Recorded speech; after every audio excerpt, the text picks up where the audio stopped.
¿Qué tal? ¿Cómo le va? ¿Qué tal? ¿Cómo le va a usted?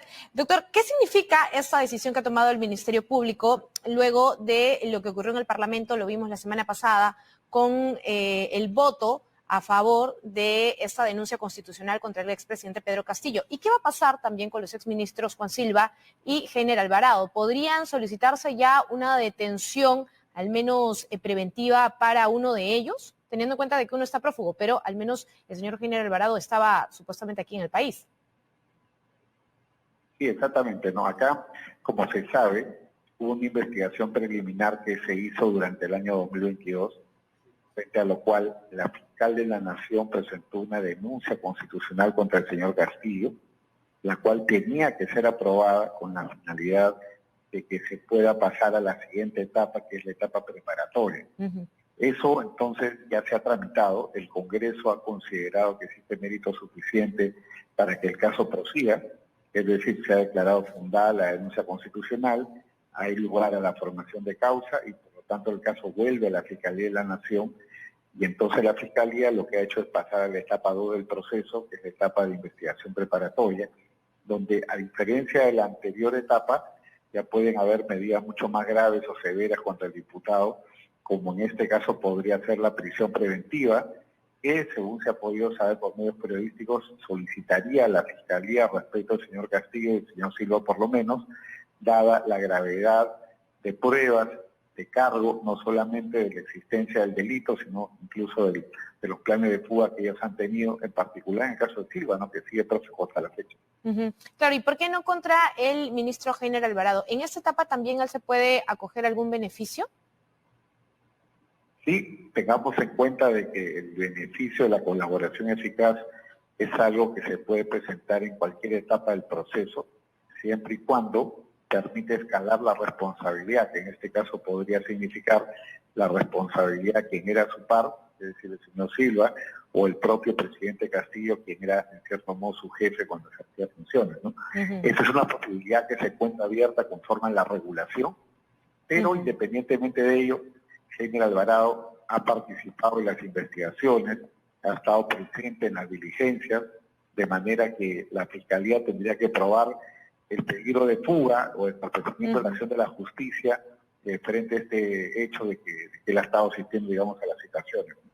Claro, actualmente ya el ex jefe de Estado se encuentra en prisión, así que con él al menos no hay peligro de fuga. Pero, ¿qué va a pasar en el caso del señor Silva? Él ya se encuentra prófugo hace mucho tiempo. En este caso, ¿se va a ordenar su captura también internacional si en caso se diese esta orden de prisión preventiva? Exactamente, ¿no? Como él ya, digamos, ha tenido una orden de captura vigente, que ahora hay la detención preventiva en el marco de este mismo proceso, no es otro, lo que tendría que haber es que esta orden ya no sea una orden de detención preliminar, sino una detención preventiva, ¿no? Por la cantidad de meses que ordena el Poder Judicial.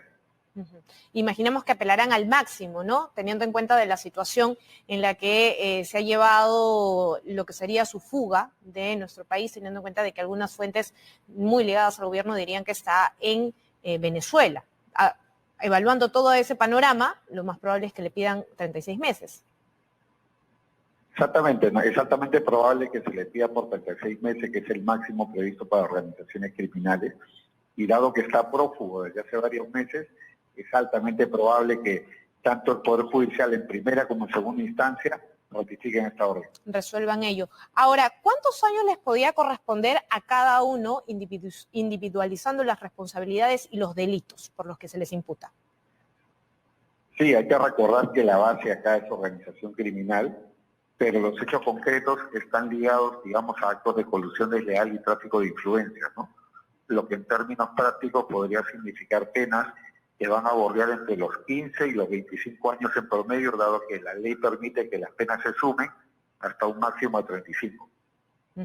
¿Para cada uno de ellos o es, por eso le decía, individualizando?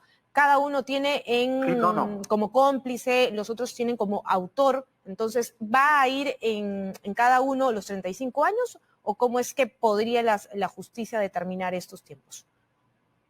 Sí, acá no hay un reparto de penas, la responsabilidad es absolutamente individual o personal. Entonces los márgenes de pena que para un tipo de caso de esta naturaleza maneja la Fiscalía está entre los 15 y los 25 años, ¿no? dado que el delito de colusión, por ejemplo, tiene pena de 15, el delito de tráfico de influencia puede llegar hasta 8, el delito de organización criminal puede llegar también hasta 15, y como las penas se pueden sumar, entonces la Fiscalía, jugando con la regla de fijación de la pena o determinación judicial de la pena, suele pedir que para estos casos penas entre 15 y 25. Ahora, para finalizar, doctor, en esta etapa, ¿se pueden sumar a más personas, más investigados que terminen siendo también denunciados por este mismo delito que se les imputa de organización criminal, teniendo en cuenta que en el caso Petroperú también está involucrado el señor Chávez, que antes fue director de parte de esta empresa estatal? Sí, hay que tomar en cuenta de que esta parte del proceso solamente corresponde a las personas que tienen el fuero especial, ¿no? El privilegio del antejuicio del fuero especial ante la Fiscalía de la Nación y Corte Suprema. Los demás que se puedan sumar, porque ya están siendo investigados, seguirán el proceso a nivel de lo que es la Fiscalía Provincial, la que ve el caso de corrupción, la corrupción del poder, y a nivel, digamos, de un juzgado supranacional de la Corte Superior Nacional del Perú. ¿Y cuánto toma esta etapa preparatoria para ya llegar a un juicio? Sí, considerando que son 3 imputados y hechos ya muy acotados, la ley prevé que la investigación preparatoria contra Castillo, Heiner Alvarado y también contra Silva pueda extenderse hasta 36 meses más.